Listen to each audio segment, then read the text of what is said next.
Се враќаме во студиото, како што најавивме господинот Златко Кузманов од Центарот за интегрирана безбедност. Добро дојдовте повторно во студио 10, господине Кузманов.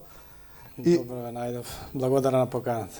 Еве, како што слушнавме, последната вест од вестите, случувањата во Израел, Иран, тоа ни е главната тема денеска.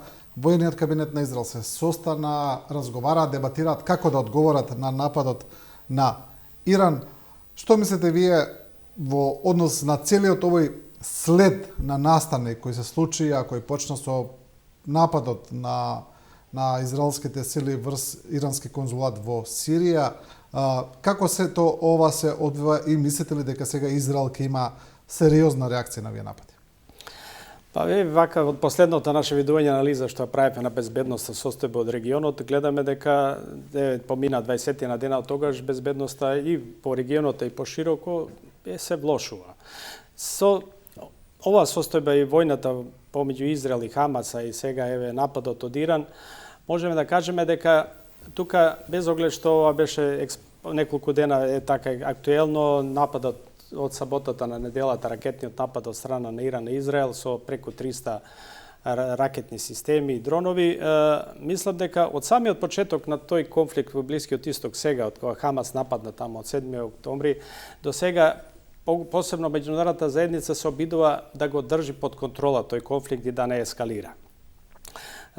И со самиот овој настан, што е дополнување и жештување на војната меѓу Израел и Хамас, нападот на Израел, мислам и претходниот напад од страна на Израел на конзулатот на Иран, мислам дека сепак сите напори на големите играчи на Соединетите американски држави, па изјавите на Русија и така натаму, на двете страни, условно да кажеме, или трите страни во случувањето на Блискиот Исток сакаат да се задржи, да не ескалира војната и конфликтот на Блискиот Исток. Без оглед што колку и да изгледа бомбасто и екстремно ова што се случи овој напад, знаеме дека тој беше испровоциран од нападот на 1 април од страна на Израел, ракетирањето на конзулатот, иранскиот конзулат во Дамаск и убивањето на неколку генерали од иранската револуционерна гарда, елитна формација и други старешини или цивили. Зашто беше неминовно дека ќе се случи одговор од Иран. Меѓутоа, видите сега тука, колку и да беше ова спектакуларен и голем напад од дека натаму, и гледаме една состојба каде што малте не испаѓа дека се имаме смерувачки, нели, тонови исто од Иран дека нема да продолжи ако нема Израел не врати. Значи имаме една состојба кога си двете страни на некој начин се задоволни, бидејќи Иран пред својата јавност рече да одговоривме, нападнавме, Израел пред својата јавност се покажува, гледате, успеавме, нашиот одбранбен ракетен систем не заштити во 90% случаеви практично. Тука имаме некој баланс и со предупредувањето од страна на Соединетите американски држави дека нема да поддржат други напади кон Иран во моментот Израел, дека треба се воздржи, па и изјавите од Русија поддржувајќи Иран дека не на Русија практично не и одговара да доаѓа до ескалација на Блискиот Исток, бидејќи ако треба и понатаму да помага повеќе кон Иран, нели ќе ги слабне своите капацитети бидејќи веќе во војна со Украина. Така да имаме тука една можеме, кои се причините за се тоа? Тука има и политички, и безбедносни, и војни причини зашто доаѓа до ескалација. Еве вака, ајде да ги видиме тезите. Една од тезите е дека нападот врз иранскиот конзулат во Сирија е всушност провокација за Иран да возврати, бидејќи знаеме дека во меѓународните и во војните односи, доколку нападнете нечие дипломатско представништво, невозможно е тој да не возврати. И значи Израел сигурно знаел дека Иран ќе возврати, и тоа жестоко, бидејќи тоа е не секојдневен настан. Знаеме дека дури во војни дипломатските представништва не се напаѓаат. Ова е значи настан на некој начин без преседан. Значи, дали можеби Израел намерно го направи, намерно го испровоцира нападот на Иран за Нетањаху да постигне некои своји политички цели? Да, има и такви тези. Тука и во моментот пред нападот да се случи од страна на Израел на конзуларното представништво на Иран во Дамаск, беа напорите и заложбите на Советот за безбедност да се смири ситуација да дојде до прекин на огнот помеѓу Израел и Хамас. И што се издействува одреден прекин кој се уште не го прифаќаат и двете страни, не ги прифаќаат условите за прекин, али се изврши прекин за да се достави хуманитарна помош во Газа и во јужниот дел од Газа, каде што има голем број на луѓе што се раселени и бегалци. без оглед што условите од тој прекин не ги прифаќаат ни Хамас и Израел, каде што беше она да се ослободат сите заложници, да се ослободат заробениците во Иран, во Израел и така натаму. Во таков еден момент на привидно примирје, прекин огнот евидентен и почнување на испорака на помош за бегалците во Газа, и Израел се решава да изврши гранатирање и ракетен напад на конзулатот во Иран. И тоа по сите овие сега најави проценки дека е правено без согласност, знае на Соединетите американски држави, кога знаеме дека е нивни главен партнер и повеќето работи ги треба да ги прават во координација со Соединетите американски држави. Зошто тоа се случува? Знаеме дека состојбата на израелската влада или војниот кабинет, сега е ова воен кабинет, војна влада, е мешавина од партијата Нетањаху премиерот и голем дел влијателни министри од уште поекстремните партии во Израел, кои се за и понатаму за радикализација и за борбено решавање на прашањето на Хамас, а помалку за политичко решавање. И тука е Нетањаху во една непријатна и незгодна ситуација. Друго, знаеме да ги пред конфликтот со Хамас, војната, неговата популарност е разнишена.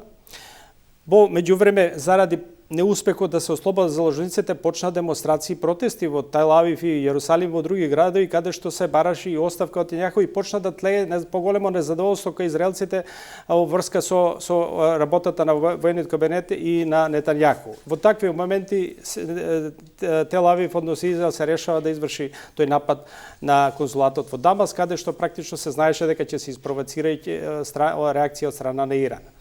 Од друга страна, без најавите на Иран дека ќе врати и така натаму, гледате сега тука и факторот на изненадување на некој начин во војничка смисла безбедносна се поништи. Бидејќи сите знае дека Иран ќе врати, практично они и најавија и ги известија, веле се гледаме дури Соединетите американски држави или соседите ги известиле ден-два пред ракетиот напад дека ќе истрелат ракети, дека ќе нападат, дека ќе вратат. Дури ги следа и дроновите во реално време. За 5 часа ќе стигнат, за 4 часа ќе стигнат. Така, значи тука факторот било практично е нека координирано, односно се трудат сите страни конфликтот, непријателството да го држат во некои рамки да не ескалира. И тоа е главната порака во сето ова и мислам дека во таа насока ќе се оди, а гледаме заложбата и на Соединетите американски држави, па и Британија или Франција, па и Русија од друга страна е во таа насока. Да, и ова се страшни работи, ова се озбилни работи, бидејќи гледате јас се трудев да правам проценки коштањето, па еве излезе една америчко списание кажа за коштањето, гледате сега целиот оној напад што го извршил Иран со сите тие ракети и дронови и балистички ракети и одбраната од страна на Израел, кој уште поскапа коштало негде за тој еден ден, еден напад, тие 5-6 сати саботата на неделата, преку $1.3 милиарди.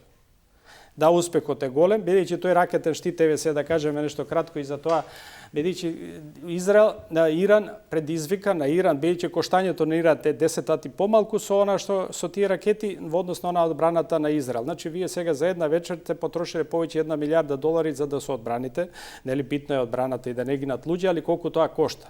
И што тоа значи во други прилики ако добиете уште 3-4 такви напади по 300-400 ракети да мора да го активирате тој систем и што ќе направите, бидејќи да не забораваме војната Израел го исто така го исцрпува без оглед што се јаки, тие веќе по анализите, податоците имаат задолжено преку $25 милиарди по земено трошоци за да ја водат војната и со Хамас.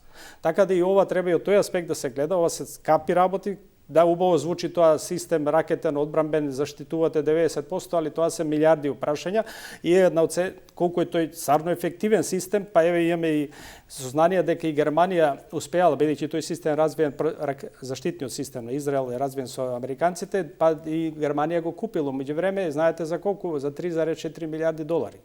Да. Железната купола, така наречена. Добро, многумина се прашуваат уште кога почна иранскиот напад, дали ова може би почеток на таа навистина долго најавувана Трета светска војна. Тоа одамна се зборува и во конфликтот со Русија и со Украина, но ова веќе е исто така еден момент каде што исто така една од страните нуклеарна сила Израел, Иран се обидува да развие нуклеарно оружје, нејасно е докаде е со таа технологија, но се работи за едно од жариштата кои секогаш се ставаат како потенцијални жаришта за евентуално избавнување на тој голем глобален конфликт.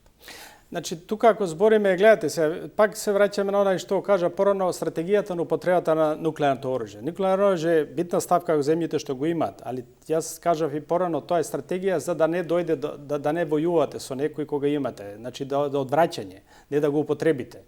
Еве сега имаме случај да имаме евидентно Израел го има, Иран развива или не сме сигурни дали има или нема развиено и секако дека Израел без оѓе што го има, он не може и да се одлучи, нит може сам да реши да го употреби тоа нуклеарно оружје или оружје ракети со нуклеарни глави кон Иран. Тоа нема без оглед што го имате. Бидејќи употребата на нуклеарно оружје во војни цели не е прашање само на една земја. И тука е тоа работа на целата меѓународна заедница. Така да без оглед што го има сега како предност не може да го употреби, еве и ови имаат развиени ракетни системи и балистички, и крстаречки, и дронови и така натаму и ќе ве гаѓаат или ќе ве нападнат со тие системи што ги имате и вие ги имате, тие ги имате. Конкретно за ова железната завеса, тој стварно е тај јак систем, развиен систем, тука се работи за 3 системи. Железната завеса е еден систем кој е за кратки далечини, до 100 километри. Следниот систем е таа Давидова прачка што развели израелците со американците, кој е за поголеми височини далечини, 100 до 200 километри, и третиот тој систем Iron Стрела Е2 и 3, тој е за борба против заштита од балистичките и крстаречките ракети. Се работи за 3 системи во тој еден систем, кој сега практично го имаат и американците, еве го купија германците, веројатно и другите држави го развиваат, кој е ефикасен, али тоа е скап систем. Значи тука еве гледате, ви кажав, за таа една вечер се потрошени повеќе $1 милијарда средства од страна на Иран и Израел за да се употреби и да ги видите ефектите од тој систем. Да, тие анализи се правеа и порано и при ракетирањето од страна на Хезболах и на Хамас и на останатите палестински фракции кон Израел, каде што имаше анализи дека тие палестински или ракети на Хезболат чинат многу малку, неколку стотици $, да речеме, бидејќи се во домашни услови направени, додека една ракета на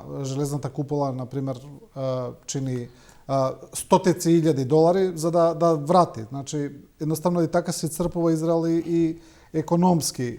Истата анализа. Тука е можеби битно и да кажеме дека сепак Израел не го направи сам тука, дека тука беа вклучени и Соединетите американски држави во соборувањето на иранските ракети, пресретнувањето и детекцијата, беа и вклучени британските сили, воздухопловни и радари и француските. И плюс, бидејќи гледате како е територијата, Иран тоа е голема раздалечена, преку 1200-300 километри, зависи од каде се лансирани ракетите, преку територијата на Ирак, па преку територијата на Сирија и на Јордан, па да дојдете до Израел. Значи тука и Израел и Сирија пресретна дел од тие ракети, затоа што тие лета преку нивниот воздушен простор, односно посебно Јордан.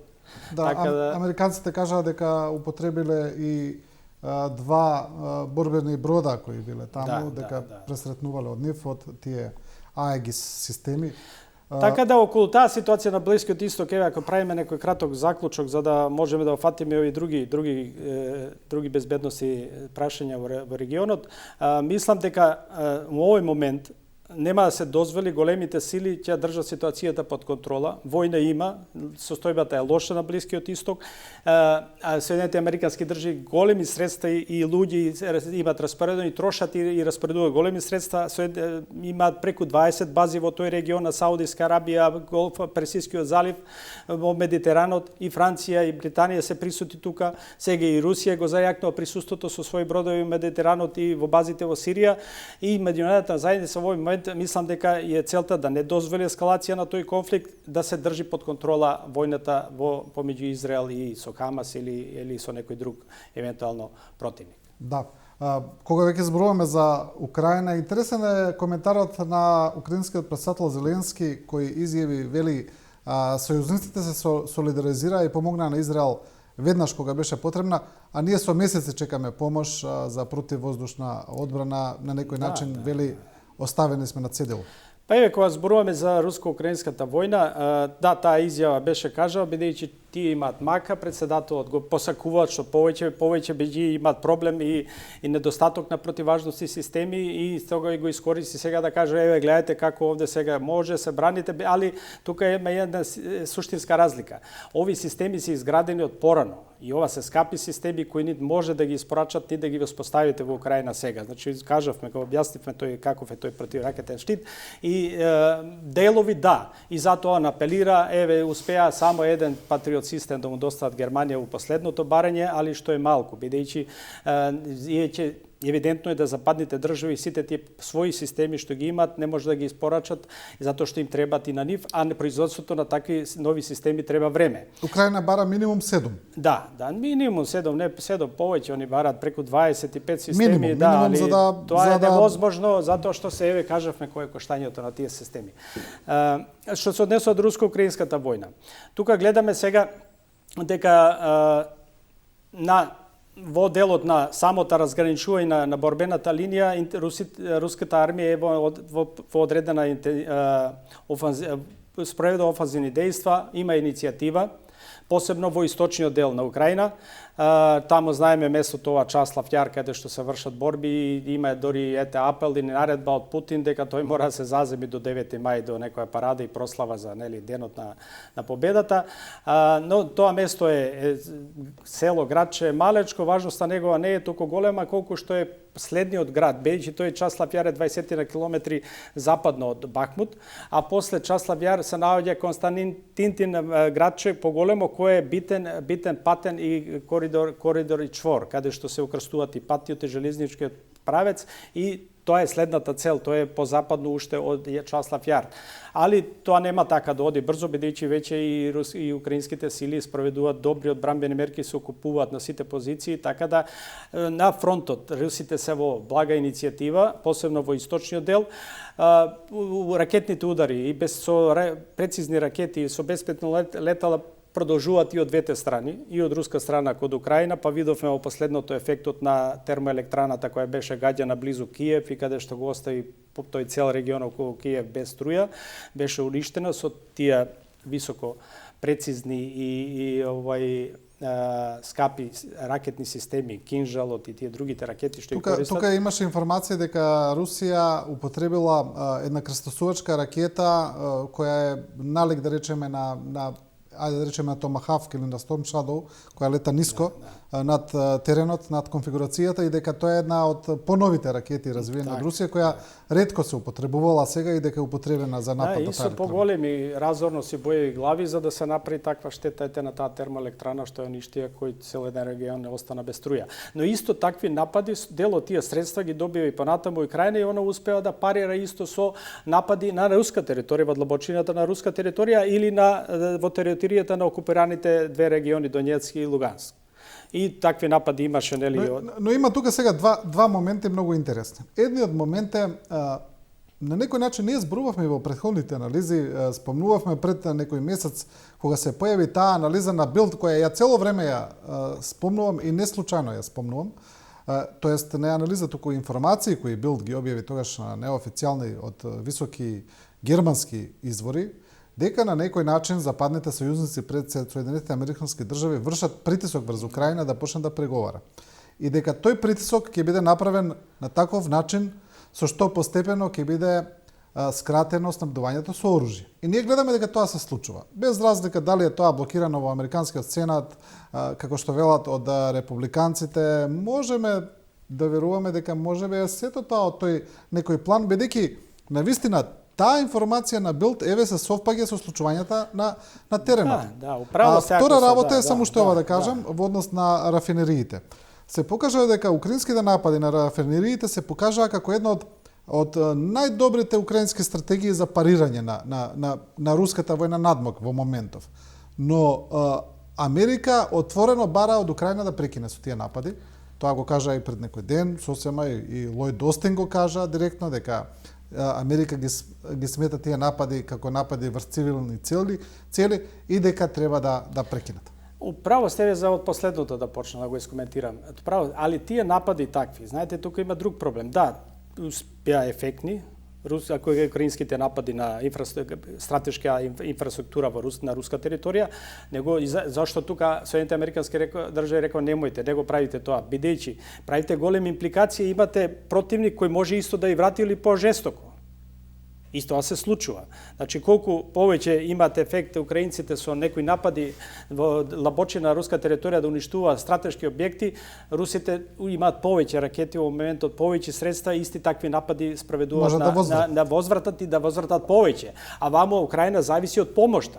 И овто прво е што го кажавте. Да, значи, такво е дозирањето.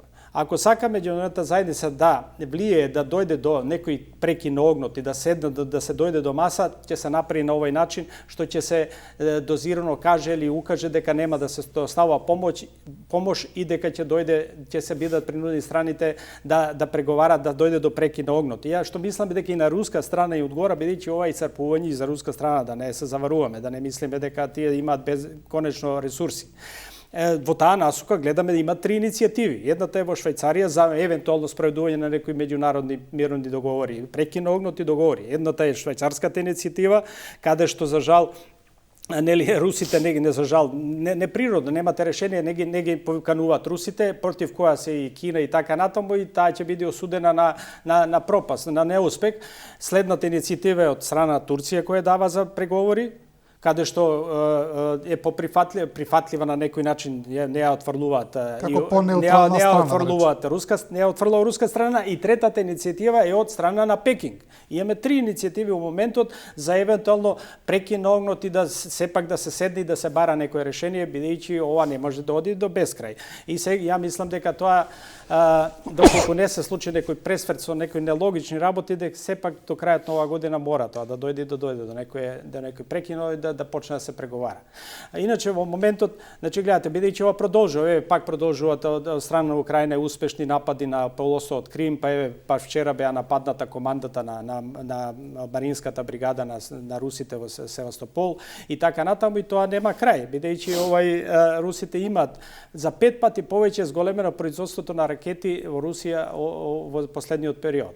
А од друга страна, знаеме помошта од Запад како е кон Украина, и во моментот за американската помош и блокираните $60 милиарди, имаме под цел овој притисок повторно сега некои разговори или интенции во Сенатот, во Конгресот, да се направи нешто, да се раздвои во делови, да се даде, да не тој цел пакет и така натаму, да се разбереме, бидејќи американската стратегија, национална стратегија, која беше димензионирана да у исто време води способна да може да води 2 регионални војни до 3, е по знак прашање, бидејќи тоа се потребни многу средства. Сега имаме Украина, го имаме Израел, каде што го поддржуваат, а треба каде е Пацификот, каде е Тајван, таа ситуација. Значи тоа се енормни средства, каде што и се прашање колку и како ќе ги обезбеди.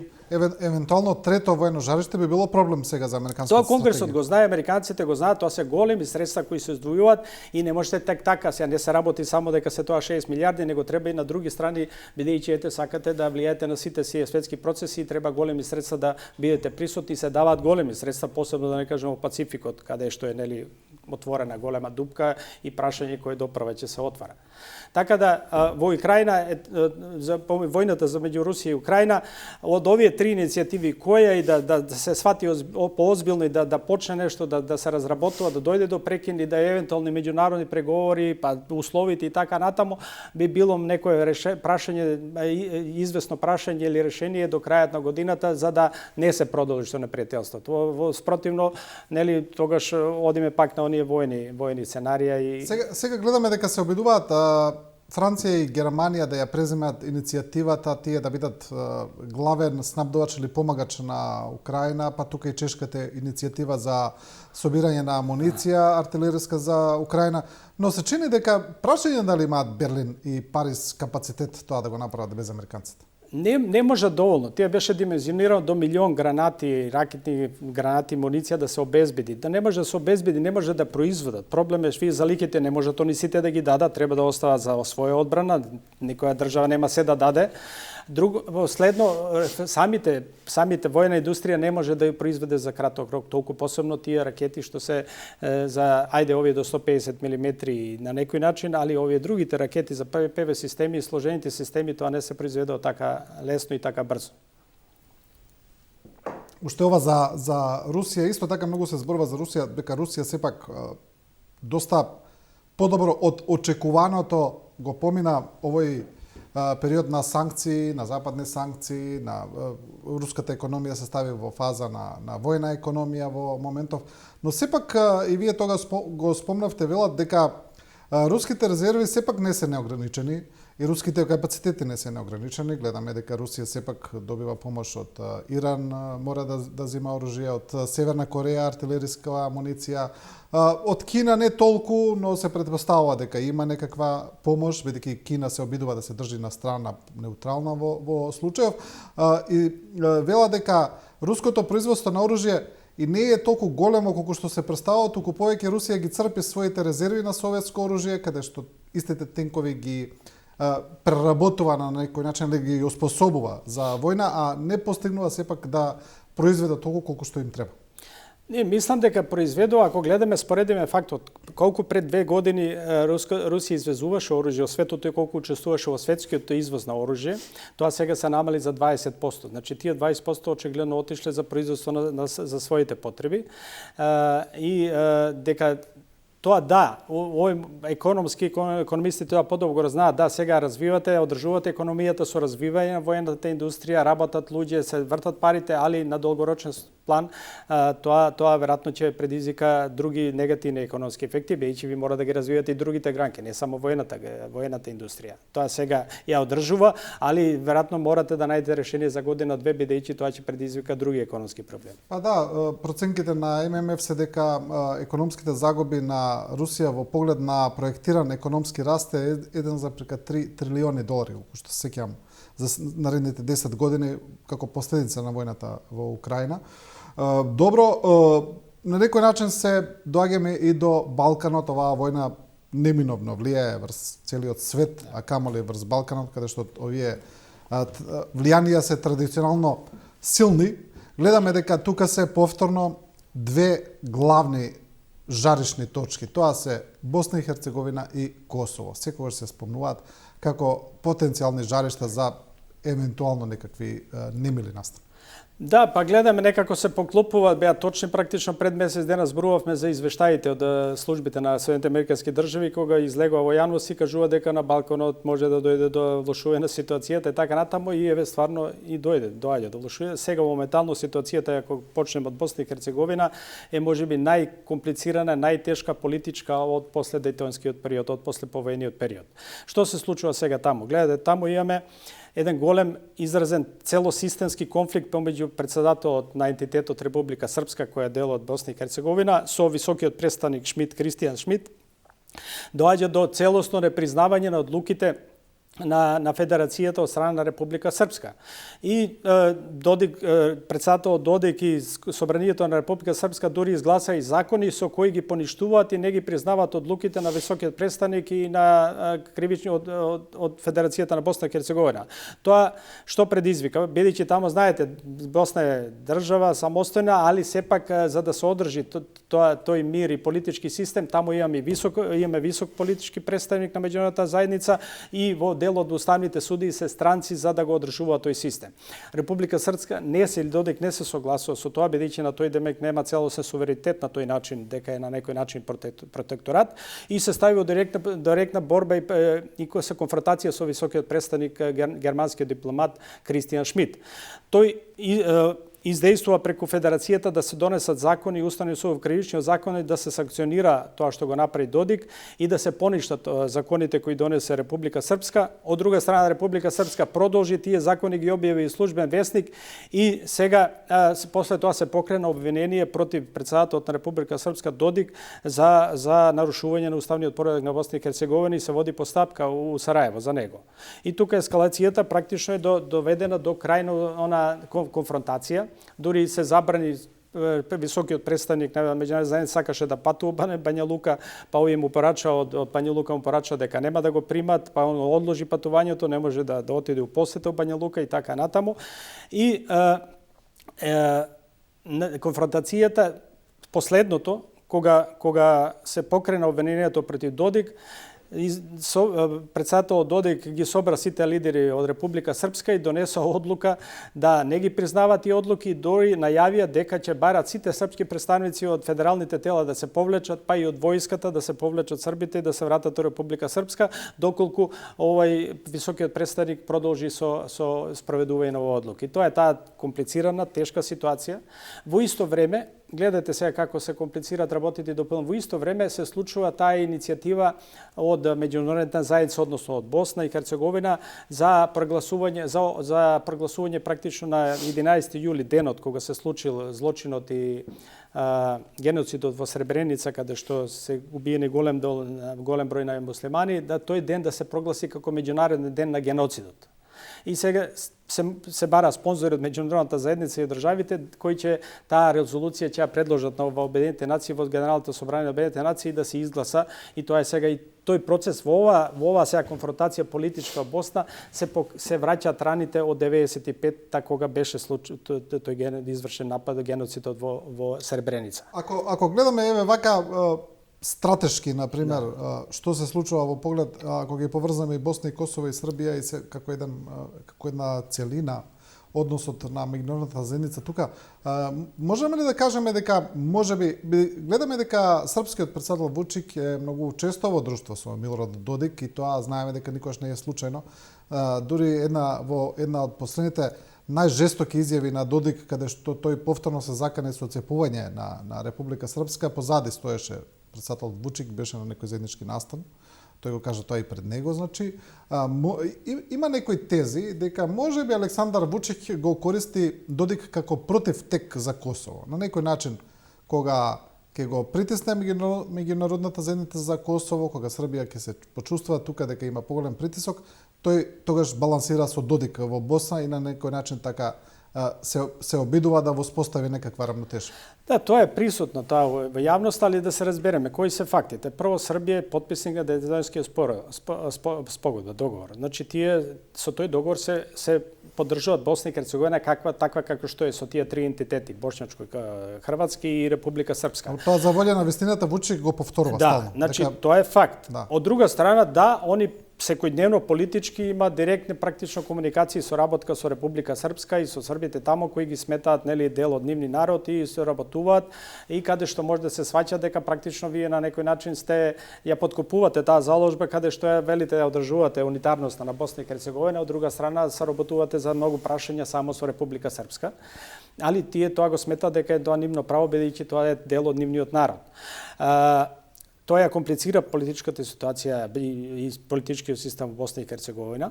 И сега, ако се вратиме сега на поврзана е кризата во Босна и Херцеговина, е поврзана практично и со кризата на Косово, меѓу кризата и политичка криза меѓу Приштина и Белград.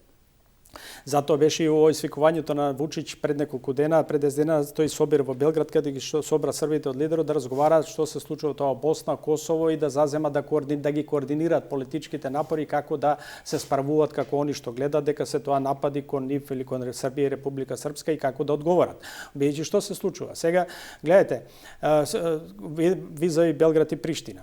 Знаеме дека во парламентарното собрание на Советот на Европа се водат преговори, моментот еве денеска практично на комисијата помина, денеска собранието на парламентарното собрание на Советот на Европа расправа дали ќе биде Косово да биде примено во Советот на Европа. На што се спротивставува Србија најдиректно и дури најавила дека она ќе излезе од Советот на Европа ако тоа се случи. Денес се водат преговорите, ако собранието каде што има шанси, бидејќи се тамо 46 држави и треба да се изгласа со просто мнозинство, ако тамо помине одлуката, таа оди на Советот на министри на Европската комисија и ако тие потврдат, и Косово ќе биде примено во парламентарното собрание на Европа. Што значи тоа за Косово? Придобивка под парламентарното собрание на, без оглед што мисла дека е помалку важна институција, под него е судот за правдата во Страсбург, под парламентарното собрание. Под нив е Венецијанската комисија на некој начин, под нив е прашањето за песната на Евровизија, учество како држава, така натаму и развојната Европска банка. Тоа се институции кои ги контролира парламентарното собрание на Советот на Европа, кај што има ингеренции. Косово се водат напори да влезе таму, Србија остро се спротивставува на тоа. Тоа пазарење, гледате сега меѓу Белград и Приштина, оно што велиме и премиер Курти што игра на некој начин слично со Вучич, не сакајќи да отпочне со формирање на заедница на српски општини. Сега ова прашање околу Советот на Европа, меѓународната заедница се труди како по принципот на Морков и Стап да ги примора, да ги принуди Курти да попушти и да дојде до почнување да формирање заедница на српски општини. Демек ќе ве примиме може во Советот на Европа, али вие отпочнете постапка за да се донесе закон за формирање на заедница на српски општини и тоа сега се случува. Сега засега моментот Курти ја прифаќа. Таа игра не сум сигурен дали ќе ја доврши. Доставен е предлог до Уставниот суд, тој бара од Уставниот суд од Косово да се изјасни дали е тоа уставна одлука, да може да се направи некој нацрт закон со кој би се формирала заедница на српски општини, а тоа е се паралелно со процесот на изгласување во Советот на Европа дали Косово ќе биде примено. Тука Србија е во незгодна ситуација, бидејќи кажано и од Франција, Америка и од другите сили дека очигледно тоа ќе се случи во Советот на Европа. Од друга страна тече ова резолуција од Босна и Херцеговина инициирана, спонзорирана од Германија, Руанда, Америка и Франција вели дека стојат за таа резолуција, каде што во Обединетите нации до 11 јуни треба да се изгласа таа резолуција каде што ќе се осуди тој геноцид во Сребреница. Видите сега таму имало геноцид, али таму имаме пресуди од Меѓународниот кривичен суд каде што се знае командната и раководната одговорност. Таму се осудени Караџич и Младиć за тоа.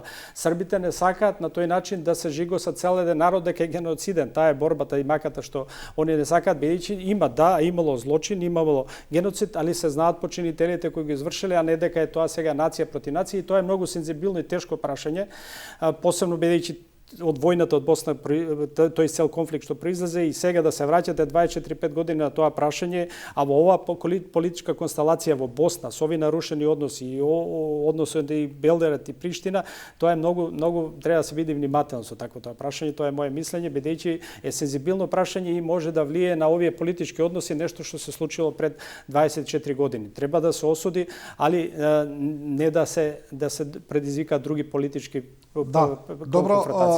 Немаме веќе време, ве молам за многу кус одговор, бидејќи во таа анализа за можни жаришта на Балканот беше спомната и Македонија. Очекувате ли можеби некакви турбуленции во Македонија таков тип? Не, торе, сега ние сме во изборен период, тука гледам изјави малци неодговорни и послободни. Во овој период се надејам дека тоа ќе застане, кога ќе завршат изборите, бидејќи во кампањата се служат политичките партии или поедини кандидати со некои послободни изјави или национални, националистички кои не се коректни. Мислам дека би требало тоа барем кај нас овде да после изборите да се стабилизира, да се формира нова влада, али ова ситуацијата во однос на Балканот и ова Босна и односите Белград-Приштина, за жал, во овој момент е посложена покомплицирано пред 20 месец дена и во овој момент додека не се завршат сите овие постапки што ги збориме во меѓународните тела, прашање како мислам дека нема да дојде до смирување, него ќе тлее ова сега напната ситуација со надеж да можеби ќе дојде до релаксирање, ако зависи релаксирањето зависи какви одлуки ќе се донесат по овие прашања што рековме и во Обединетите нации и во Советот на Европа. Да. Ви благодарам за ова гостување, господине Кузманов. Благодарам на поканата. И со ова го завршуваме првиот дел. Останете со нас, одиме со една кратка пауза со реклами и продолжуваме со Александар Стојановски од Евротек.